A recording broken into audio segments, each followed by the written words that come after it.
Warna dong, tentunya. Kan ada dia. Dia.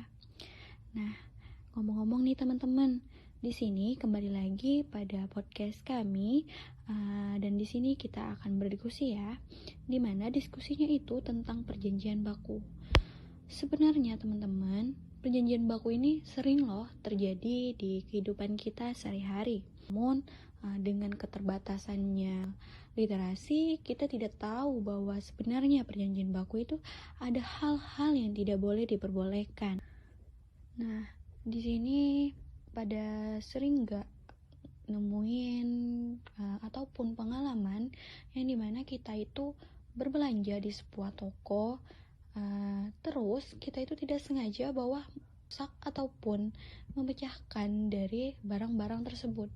Nah, seketika kita ingin keluar, namun ternyata kita dituntut untuk membeli ataupun membayar ganti rugi dari barang tersebut, dimana dalam hati kita pastinya bertanya-tanya, kenapa sih adanya perjanjian itu? Kan aku nggak lihat, kan tulisannya nggak begitu terfokus gitu ya tentang apa yang dikasih informasinya. Jadi kita itu kurang tahu gitu tentang apa sih maksud dari tulisan ini gitu.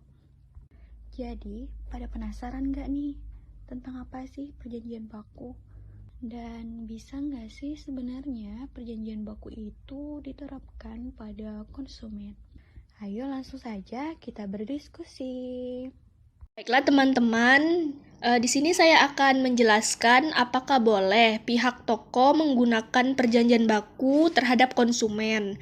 Jadi jika dilihat dari pasal 1 angka 10 Undang-Undang Nomor 8 Tahun 1999 tentang Perlindungan Konsumen, yang dimaksud dengan perjanjian baku adalah setiap aturan atau ketentuan syarat-syarat yang telah dipersiapkan dan ditetapkan terlebih dahulu secara sepihak oleh pelaku usaha yang dituangkan dalam suatu dokumen dan atau perjanjian yang mengikat dan wajib dipenuhi oleh konsumen itu sendiri.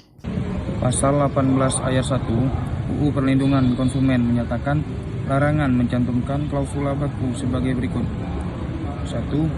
A. Menyatakan pengalihan tanggung jawab pelaku usaha.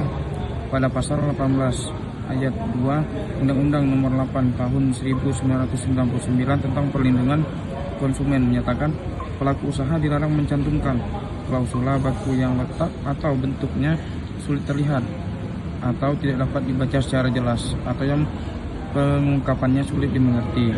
Pasal 18 ayat 3 yang menyatakan setiap klausula baku yang sudah ditetapkan oleh pelaku usaha pada dokumen atau perjanjian yang memenuhi ketentuan sebagaimana dimaksud dalam ayat 1 dan ayat 2 menyatakan batal demi hukum. Perjanjian baku biasanya dibuat oleh orang yang posisinya mempunyai kekuasaan, yang tentunya dalam hal ini yaitu pengusaha atau pihak toko indah.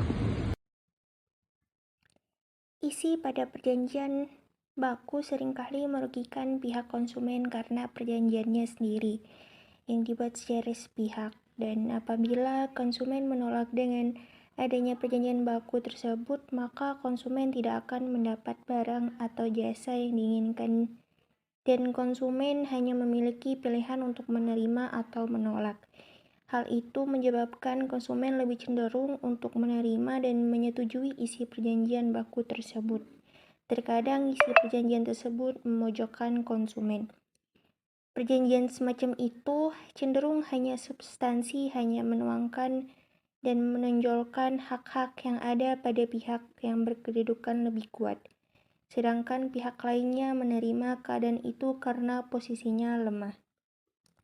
Dalam permasalahan di atas, maka pihak toko sebenarnya tidak boleh melakukan perjanjian baku tersebut karena sudah bertentangan dengan pasal 18 Undang-Undang Perlindungan Konsumen dan dengan adanya adendum atau ketentuan tambahan yang dimana berbunyi bahwa perjanjian baku tidak dilarang asal atas persetujuan bersama, jadi tidak boleh sepihak. Namun yang dialami oleh Chelsea merupakan hal yang diputuskan secara sepihak tanpa adanya pemberitahuan, dan perjanjian baku tersebut juga letak dan bentuknya sulit terlihat. Jadi, dapat disimpulkan, perjanjian baku tersebut tidak boleh dilakukan oleh pihak toko kepada Chelsea karena kedudukan para pihak menjadi tidak seimbang dan adanya unsur pengalihan tanggung jawab. Karena pada dasarnya suatu perjanjian adalah sah apabila menganut azas konsensualisme atau disepakati kedua belah pihak dan mengikat kedua belah pihak yang membuat perjanjian tersebut.